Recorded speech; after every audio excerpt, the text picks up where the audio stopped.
Let me say welcome to the media for gracing us with your presence this morning at this press conference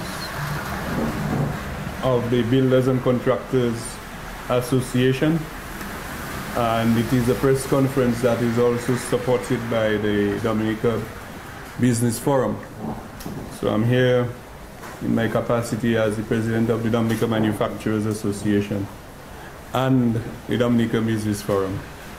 And also I could add, as an architect, practicing in Dominica for the last 30 years. Make me feel a little old. So this morning, we are having this press conference to address some concerns that we have in the private sector, and also, but particularly some concerns that affect the various construction trades, such as architecture, engineering, and most importantly, builders and contractors. With me this morning is Mr. Anthony LeBlanc, who is the president of the Dominica Manufacturers Association, of the Builders and Contractors Association of Dominica. And also in the audience with you, let me recognize Claude Luthier, who is the president of the Dominica Society of Architects. Without any long introduction, I would maybe like to go straight to Mr. LeBlanc, who will read a prepared statement, and you will be given the opportunity to ask questions related and maybe some unrelated to the issue at hand. So, Mr. LeBlanc. Good morning, ladies and gentlemen. Is the government adverse to working in a structured way with the local private sector? By letter dated 20th November 2017, the Builders and Contractors Association of Dominica wrote to the Honorable Prime Minister through the Cabinet Secretary to record its concerns about a procurement and contract award event reported in the press. By this letter, we requested an urgent audience with the Prime Minister to discuss our concerns, to help us understand the situation surrounding the procurement event and award of a contract referred to above, and to further discuss and finalize the mode by which the local sector is engaged in the rebuilding of Dominica, not just after the ravages of Hurricane Maria, but collaboratively in setting the foundation to building a more resilient nation.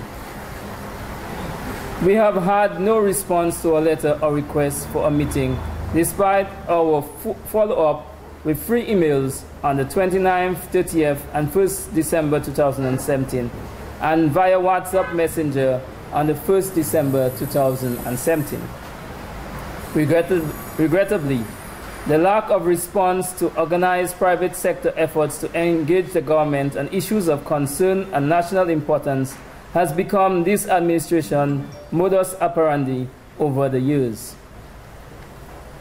The Dominica Business Forum, the DBF, reported in its 23rd November 2017 press conference that it had not received any response from its letters and proposals to the government, including its position paper of 30th October 2017.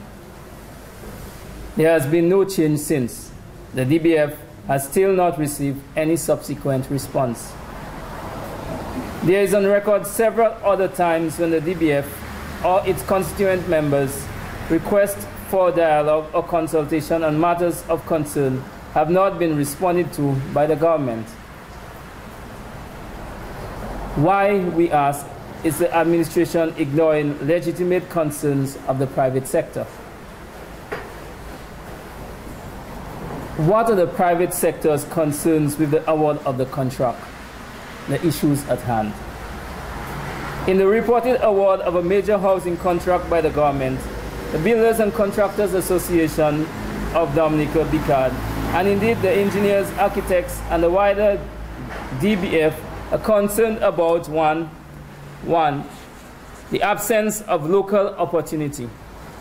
That notwithstanding BCAD's and the JCCC's efforts over the last 2.5 years to engage and collaborate with the government of Dominica on delivery of housing, the local construction sector was not contacted or given an opportunity to be engaged in delivery of housing post-Tropical Erica and now post-Hurricane Maria. 2. Small housing contractors deprived of work. That, having acknowledged that housing construction is the backbone of the construction sector, as well as the daily bread and butter of the vast majority of construction workers, small builders and contractors, draftsmen, and even architects and engineers, this reported contract award does not seem to lend itself to providing opportunities for small contractors and the smaller construction professionals. We are further concerned that, as with the post-Erica housing programs, efforts to harness resources and opportunities to encourage a structured growth of the sector in order to prepare the sector to export resilient housing construction in the region are not being given sufficient consideration. 3. Downstream private sector businesses deprived of work and opportunity. Given that the available information suggests that the majority of the building elements normally procured and constructed here from local suppliers is being imported as precast concrete floors, walls, and roof, etc., we are concerned that there will be little opportunity for local value added or trade by downstream local businesses such as hardware stores, aggregate suppliers, etc. This concern is even more acute given the significant loss in employment post-Hurricane Maria and possible evolving in further loss of jobs. The government appears to have failed to use construction as a tool under this major procurement event to create employment and boost the economy in this critical period in our history. 4. Construction sector deprived of structured training.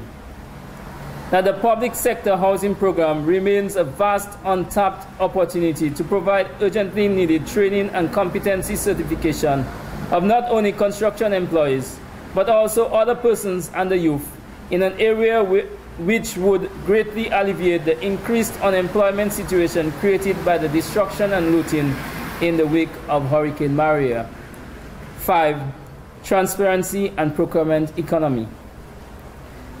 That it appears that government efforts to seek housing solutions for as many as 1,000 houses did not involve any transparent or open procurement method, as is required by current laws, that would seek to maximize the use of scarce resources, encourage competition, provide an opportunity to a broad section of the business community to provide these services to the states.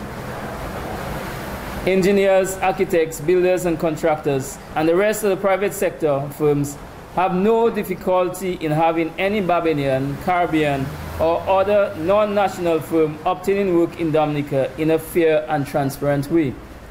The records show that we continually embrace the opportunity for partnership and collaboration with these firms, even when the government has not given us the opportunity to initiate these alliances. So we ask, why is the government so adverse to transparency and economy in public procurement? Is the CREAD, C-R-E-A-D, a fake transparency body? The construction sector led the way in requiring transparency in public procurement for many years now, the merits of which the rest of the private sector has now begun to acknowledge. 2 major reasons have been repeatedly put forward by the current administration as reason why it cannot implement the machinery under the Public Procurement and Contract Administration Act. 1, it would deprive small private sector firms opportunity for access to government work. And 2, the machinery under the Procurement Act, Act number 12, Act number 11 of 2012, is too costly. If the government is sincere about one above, that is, implementing the Public Procurement Act would deprive small private sector firms opportunity to access government work, then why has it not implemented the sections under the Procurement Act, sections 10 and 40, that would give small private firms and contractors a fair deal? Why, since Tropical Storm Erica, has the government's procurement process for housing been aimed at taking away the bread and butter from our construction workers, small contractors, hardware stores, and suppliers of local building material? And why is that laudable goal under Section 3D of the Act set aside and abandoned? That is, to foster and encourage broad participation in the procurement proceedings by persons in Dominica. It is our view that the procurement effort under scrutiny, which culminated in the award of a major contract for housing to a Barbadian firm, does nothing to protect or secure the interests of any construction worker, small contractor, engineer, architect, or private sector firm in Dominica in a dignified way. With respect to the cost of operating a procurement unit and the machinery under the current Procurement Act, number 12 of 2012, number 11 of 2012, we note and refer to an article dated 22nd November 2017 on DNO, in which the Prime Minister indicated that an executing agency called CREAD, C-R-E-A-D, will be formed to coordinate construction to the highest level of transparency and accountability as Dominica reconstructs after the ravages of Hurricane Maria. I quote, "We are first concerned that in the wake of this pronouncement, the government seems to have ushered in a remarkable failure of a procurement event that did not seem to lend to this desirable level of accountability and transparency. But our concern is also about the cost of operating the CREAD. EC $3.5 million per year. Is this cost significantly above the projected cost of the machinery required to implement the Procurement Act? Is the purported benefit of a fly-by-night creature, CREAD, so much greater than the mechanisms of the Public Procurement Act, enacted by the laudable efforts of our honorable members of Parliament for the benefit of the populace, that the government sets the act aside for CREAD? As early as June 2015, the government indicated that it had a draft bill to replace what it claimed to be a cumbersome and expensive 2012 Procurement Act. Why is it that in December 2017, the replacement bill has not yet been tabled in Parliament? Why is it that a draft bill is yet to be made available to the public for scrutiny? The private sector is of the firm opinion that the issues have nothing to do with cost of the implementation of the provisions under the Act or providing opportunities for small local private sector firms and individuals. Rather, the motives are far removed from these realities. The credibility of the reasons put forward for the creation of CREAD is therefore extremely wanting. We are concerned that it is no more than a fake transparency body meant to suck out our scarce resources and provide a platform to enable and justify less honorable activities. And finally, we are concerned about the implications of the tardiness of the High Court.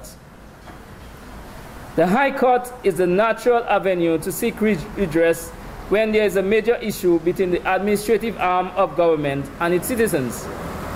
However, the confidence in the judicial system can be rapidly eroded when citizens do not perceive that the High Court provides a timely solution to matters of concern. This perception lends itself to settling matters by alternative means, and anarchy is afforded an opportunity to take center stage. Constituent members of the JCCCS have made an application on the 22nd June 2016 for a judicial review of a matter of public interest. The court delayed in hearing the matter until the 3rd October 2016. All written submissions in the matter were presented to the court between the 2nd and 9th of December 2016. Yet, a year later, The High Court has not seen it necessary to give a judgment on the matter. This tardiness of the court in this situation is of even greater concern when one takes into consideration that, 1, the judgment that the court has to give is essentially permitting the construction sector to proceed with or not to proceed with the case. 2, the works under the contract award challenge, one of the subjects of the application, was allowed to be completed before the court made this ruling. And 3, the other subject of the application, the enforcement of the Public Procurement and Administration Act No. 11 of 2012, is the reason why we are here today. The JCCS, led by BCAD, has asked its attorneys to write to the Honorable Chief Justice of the Eastern Caribbean Supreme Court, Dame Janice M. Pereira, DBE, on the matter. Had the High Court given timely ruling, 1, we would not be discussing the administration's right to implement an administrative repeal of an act of parliament, and 2, transparency, financial management, and accountability in public procurement and project implementation would likely not be as acute an issue. It is of major concern, therefore, if citizens do not have timely ruling from the High Court in Dominica on applications to review the processes by which the administrative arm of government has undertaken any matter. There is a real concern that the judicial system available to citizens is important in as far as its ability to undertake judicial reviews in a reasonably timely framework given the exigencies of situations. Information suggests that in the past, judicial reviews were heard within a few days of the applications. One may not be unjustified in saying that there is very little recourse to justice in these matters if access to justice is so long delayed. The private sector cannot take the matter to the High Court for redress. We have already done so, but the court appears to have unreasonably delayed justice. The private sector, therefore, is, and for that matter, the taxpayers as well are, left to consider other alternative options to resolve the issues surrounding public procurement, such as inefficiency in the use of public funds, accountability, broad opportunity for participation and fairness, and transparency. Thank you. I would like to make it abundantly clear that this is not intended to be party political. It is, in fact, the bread and butter issue of all Dominicans, particularly those involved in the construction industry. The main issue at hand is really a contract that was awarded to a Barbadian company for the construction of 1,000, and it is 1 with 3 zeros, houses in Dominica. This is the biggest housing project Dominica has ever seen.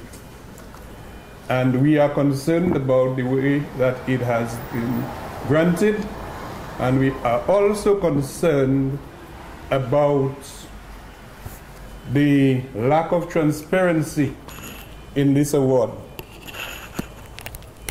because at a recent workshop held by the Dominica Physical Planning Division, the question was asked, has the Physical Planning Division approved the application for the construction of those houses? And the answer given by the Chief Physical Planning Officer was an unconditional no. So which means these houses have not been approved for construction. And also, we are asking some pertinent questions with regards to this. What is the cost of those houses? What type of houses are they? Especially in the aftermath of Hurricane Maria, where we saw the decimation of a number of houses constructed by the government of Dominica in the Stock Farm area, some referred to as the Petro Casas, and others constructed at Belvirol by the government of Dominica by some Chinese companies. So we are asking some pertinent questions which has a lot to do with the lives of Dominicans and the safety of our citizens as far as the occupancy of those buildings are concerned. But we also extend it to, if the government of Dominica is importing 1,000 prefabricated houses from Barbados, which is made of reinforced concrete, which is basically sand and stone, has the government of Dominica given consideration to, one, the possibility of establishing a prefabrication plant here on island? And two, does the government of Dominica know that the raw materials that we export from our quarries, the sand and the aggregate, is some of the best in the Caribbean? And what is the rationale of we bringing in concrete products into Dominica in the aftermath of Hurricane Maria? Apart from that, we also would like to know what is the resistive strength of these houses and what category hurricanes can these houses sustain, given the fact that we all know, whereas Dominica has suffered and experienced devastating hurricanes from the Hurricane David in 1979 and those smaller ones before Maria, we do not know of any situation where, if these houses have been constructed in Barbados, whether these houses have ever been subjected to any type of category hurricane. So, it is not a political confrontation with the government of Dominica. It is we as professionals who are trained in our professions. We are asking some pertinent questions on behalf of the citizens of this country as to whether the decision of our government to import 1,000 prefabricated houses from Barbados is the best decision. And there is another part to it, which the Dominican public must know. Prefabricated construction is the type of construction that can employ the biggest number of unskilled workers because of the nature of the technology. Because the technology is prefabricated and all you need is a few technicians to guide, and the majority of the work that actually comes to it comes from unskilled labor. And this should have been an opportunity to employ the thousands of young men and women who are now on the streets, even some of those who have lost their jobs because of the closure of private sector enterprises, which came about not as a result of the hurricane itself, but the blatant criminal activities, looting, that the private sector enterprises were subjected to in the aftermath of Hurricane Maria. So, ladies and gentlemen, members of the media, we do not want to turn this into a political circus. We only, as professionals, want to ask some pertinent questions to our government as to how did they arrive at signing a contract with a Barbadian company to construct 1,000 houses in Dominica. And the other question is, where are these houses going to be constructed and at what cost? The floor is yours. Please feel free to ask your questions, but be guided. We will not be prepared to answer any politically motivated questions which will throw into question the genuine nature of the concerns that we are bringing up.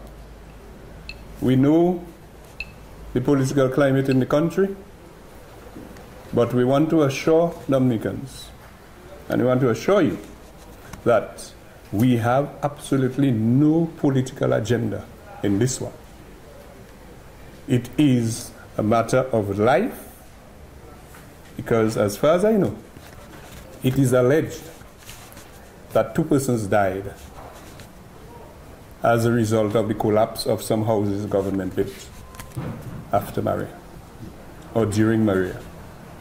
So we do not want this type of any type of event of that nature to happen again.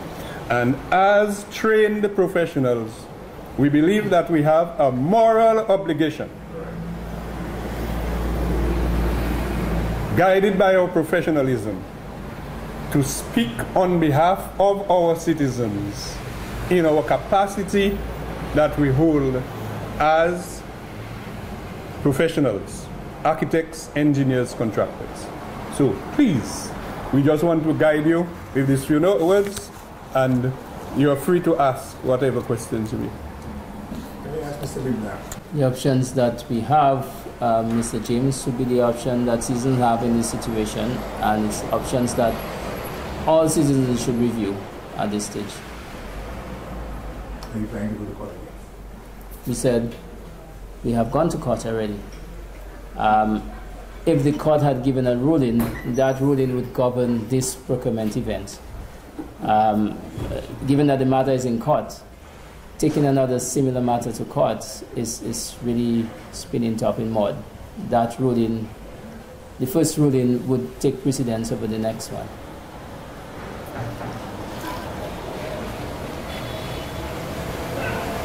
Any more questions? It is unfortunate, though, that you should ask what options we have vis-a-vis the court. We should not have an option. The court should be our only option.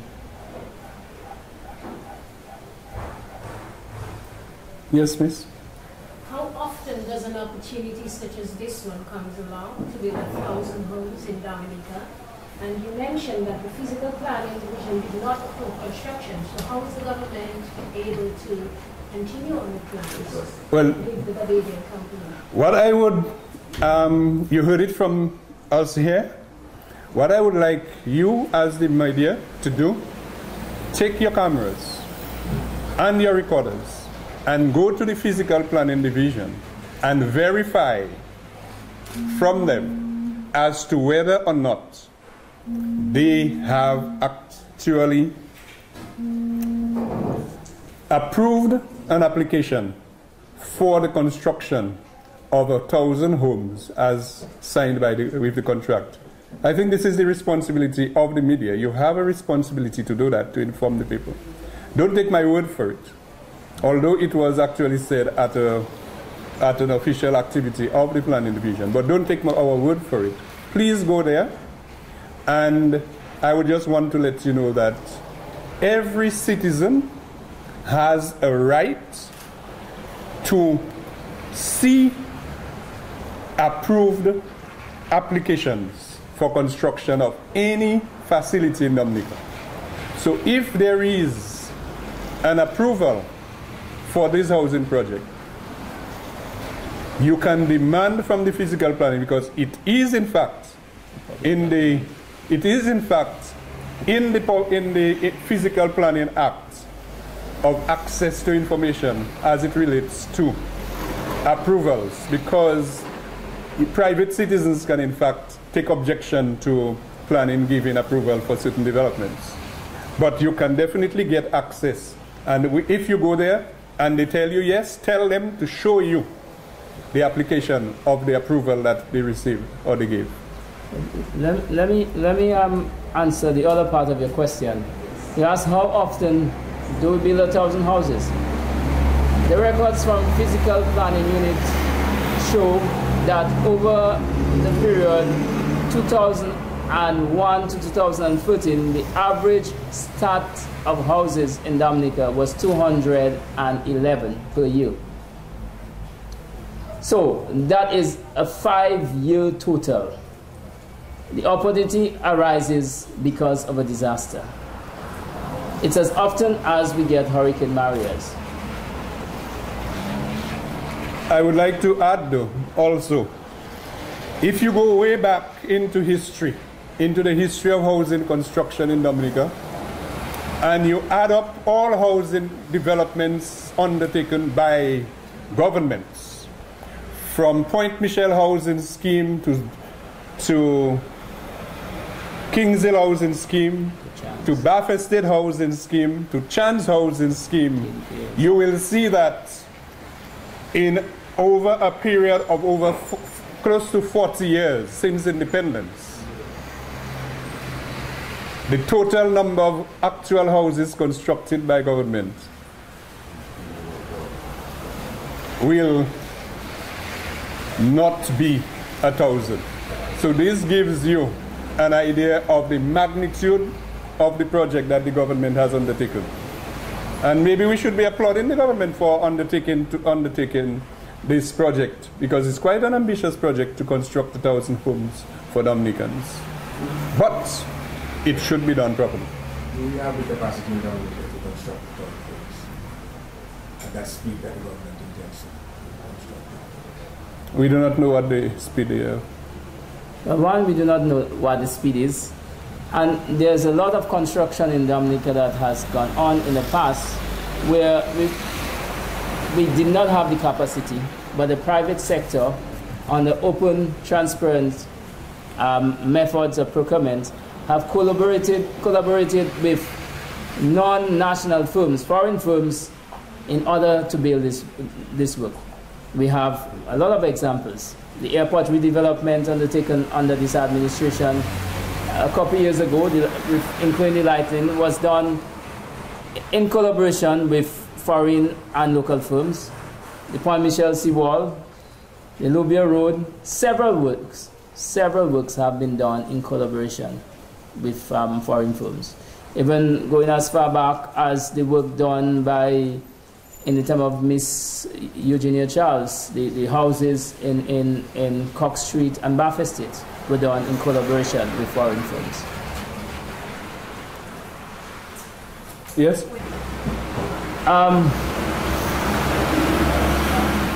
I do not know of any occasion, any procurement event undertaken since Hurricane Maria that has allowed locals a transparent opportunity to participate.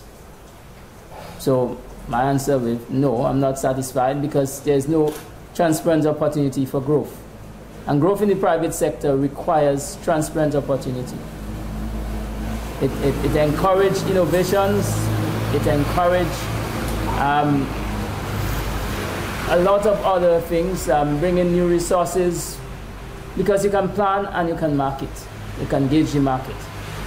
And without that, it's a lopsided development, and when the chips have all fallen, there is very little real development of the country. So the transparent opportunity you speak of is things like the tendering process? Things like what is required under the Procurement and Contract Administration Act. But not only that, we are also interested in the global construction apparatus of the country, because we are concerned that as we speak here, the tarpaulins are still on, and they have actually, in most cases, outlived their usefulness because they were not intended for 3 months. So persons are going through hell with the rains as they come down. And we were hoping that in a dialogue with government between the private sector and the public sector, we would be able to come up with practical solutions to deal with some of the situations. We have situations, for example, of roofing material, of a roofing plant that we made some representation for, where the young man is producing roofing materials in the open at Portsmouth. And we made a request that he should to facilitate him with a space so that he could produce. We also recognize the fact that Dominica, the wages paid in the construction industry in Dominica is the lowest in the Eastern Caribbean. So which means it is for some of our construction workers who are more inclined to seek the dollar, will migrate to the other countries where the payment is more, because there is also a high demand in the USVIs, in the BVIs, and in some of the other, St. Martin and some of the other islands, that we are going to lose some of our skills and our workers, the labor force. Because we do not believe that Dominica is going to be able to attract workers from the outside to come down to help us. If we get workers coming in from the outside, from the other islands, then homeowners can start bracing themselves, because the wages will go up and the cost of construction will go up. So we would like to know what is the government's plan for the reconstruction process. How do we in the private sector fall into this plan so that we can come up with practical solutions to the benefit of the citizens of the country? And this is not asking too much. That's all we ask for. We need to know what it is all about. We should know, you go to the hardware stores right now, and there are no nails, there are no hurricane straps, there is no galvanized, there is, people are ready to build back their homes. But can every single Dominican who wants to build, who wants to reconstruct their home, travel outside to buy materials? Or should there be some type of collaborative effort between the government and the private sector to get these materials into the country as quickly as possible and have it distributed, sold, or whatever has to happen, so that our citizens can get back their lives back together? Because I will tell you one thing: unless persons have this roof over their heads, there will be no sense of normalcy in the country, because nobody can leave their homes comfortably, go to school, go to work, looking at the rain and knowing that when they go back home they have a job to do, to mop water out. And during the night they have to find some buckets, or they have to shift their bed because their beds are wet. The quickest way that we can get our country back to normal is to take care of the housing and shelter needs of our population. And the government cannot do it on its own, especially by contracting out to some foreign company the construction of 1,000 houses. Mr. McKenzie, as you spoke about the private sector, of course in your capacity as business forum, please allow me to ask you a question as it relates to the curfew situation and the fact that the country is still under a state of emergency. How does the private sector see this in terms of the possibly lifting the curfew or limiting the curfew hours? I do not believe that the private sector is at all concerned about the curfew, neither the state of emergency. I believe what the private sector is concerned about, those who were brought to their knees as a result of the looting, and those who are presently out of business with hundreds of workers out of work, and many who do not know when or if they will ever get back into the business. This is the foremost concern right now. And is there a plan for the government? One, to investigate, to launch a public investigation as to what failed that the private sector enterprises of this country could be subjected to such savagery in the aftermath of Hurricane Maria. That's one of the things that the private sector is asking for. Why? And the other thing that the private sector is asking is what is being put in place that come the next hurricane season, when if we are subjected to another event, that if they build back between now and then, that the same thing will not happen again. And what measures are being put in place to prevent a repetition of the savagery that they were subjected to. Because prior to Hurricane Irma, the Dominica Business Forum was on record putting out a statement warning the private sector and advising the government, cautioning the authorities that the loss the private sector suffered in the aftermath of Hurricane David in 1979 did not come as a result of the hurricane itself, but as a result of the rampant looting that followed. And we had seen what was happening in St. Martin after Hurricane Irma, and we cautioned that we should put systems in place to prevent such a recurrence.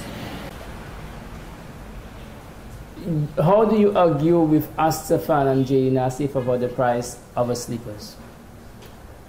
The point is, if you want to redo your roof, you have the choice of going to one contractor alone or engaging a professional and let him do that job of going to more than one contractor, 2 or 3 probably, and getting comparative prices and choosing on that basis and on the basis of the contractor's ability. I would imagine the professional would choose somebody who can build 3 persons who are equal in technical ability and resources, and therefore you get the best price of the 3.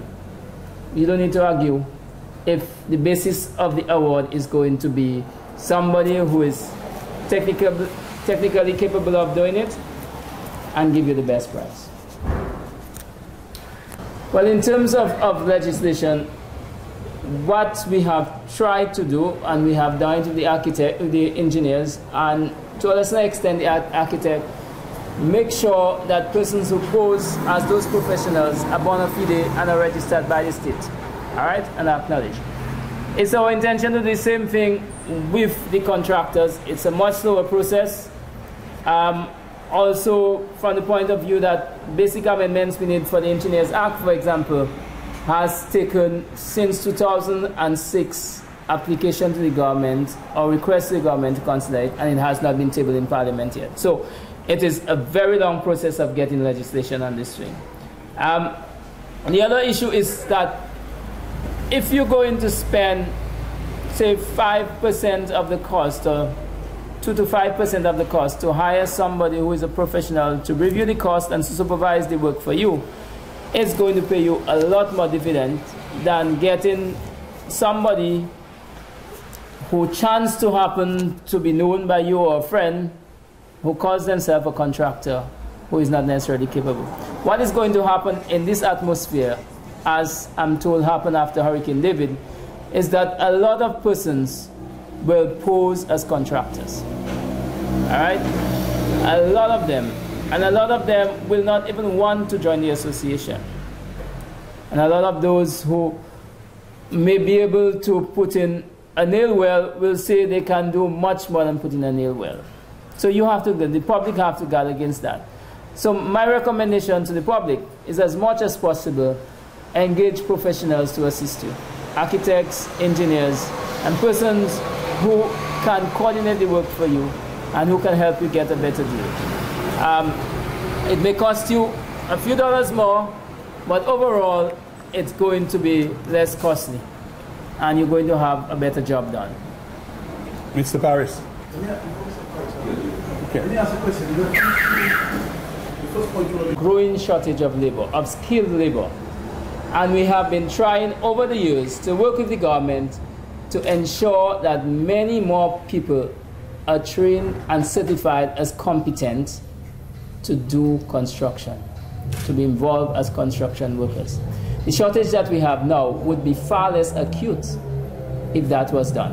And not only that, the intention of the vast majority of the leading contractors were to remunerate, to pay more those persons who have gone through the certification process and a training. So it would be less acute and less of a situation that they want to go to St. Martin or Tortola for a better deal. We'll be able to give them that deal here. And notwithstanding how much training we do, we still cannot stop the migration. So we would have to train more than we think we need in order to relieve that problem that we're having now. This is why I said I applaud the government for the initiative of undertaking the construction of 1,000 homes. But the opportunity that comes with it, they are dropping the ball on it, because this is an opportunity that we have where we could really build up capacity. And as I said, prefabricated housing is one of the easiest and quickest way to get young men and women, not only young men, but young men and women involved in the construction business, because by the time you build the first 10 houses and you have the foundation crew, you have the wall crew, you have the roofing crew, you have the electrical crew, you have the plumbing crew. You understand? You check it? By the time you build the first 10 houses, you are already creating a cadre of different skills of people who at the beginning did not know, because these people are do not necessarily have to have the skills. The only thing that they will be working on is under supervision of the various technicians. The only downside to what Mr. Paris actually said is that the professionals are few and very limited. And I could tell you, from my own experience over the last 29 years, working in a number of countries affected by hurricanes, including Jamaica, after Gilbert way back in 1988, what we recognized was that there is a need for homeowners to remove the mask in front of their eyes and take a more active role in the construction of their houses. And this is why, in fact, way back 20 years ago, we published a document, a booklet, Make the Right Connections. Surprisingly, the planning division is using it as their training material 20 years later. If you go on Google, you could Google it, Make the Right Connections. It is a booklet that is actually aimed at homeowners to give you some basic but factual information as to how to go about what should be done. Not telling you to go and do it yourself, but what should be done and what you should look for when people are reconstructing your houses for you. So for example, it will tell you what a hurricane strap is and how it should be placed, and a number of different things, why you should use a screw instead of a nail, and a number of this type of information is available on this booklet. It came out 1997, 20 years ago. And surprisingly, it's only now that the planning division finally decided it was important enough to use it. So, yes, we did submit a proposal to the government, because you'll remember that sometime in August there was an agreement signed between the government and the aid bank for from $15 million that was supposed to be made available for the manufacturing sector. So what after the hurricane, with the decimation of all manufacturing facilities, we approached the ministry, the government, and asked them for a revision, a review of the conditions. And it was really with the intention was that we would look at the manufacturing entities that are able to rebound quickly, because those who depend on raw materials, local raw materials like the coconut oil and those type, will take some time to rebound. But those who do not depend on local raw materials and can source their raw materials and their facilities can become operational. We did present a proposal to the government with some of the conditions, but from the Dominica Manufacturers Association, we have not actually seen the final conditions that the government agreed to, but we are hoping that it will be acceptable and it will be accessible, more accessible than the previous arrangement. So that's where we are. But Charlie, to your questions, we have not met government. I don't know if any other private sector organization has. Okay, we are just about an hour here. I would just like to say, though, about the point that Mr. McKenzie and Stuart Parris raised about the few numbers of professionals. And one of the issues that we have in not only the construction sector, but in all the technical services, is that there are professionals at the top, and we go right down to have artisans, and there are no middle managers, or very few middle managers or supervisors. It's not a continuous tier. It's really staggered, and a lot more training is necessary in these areas.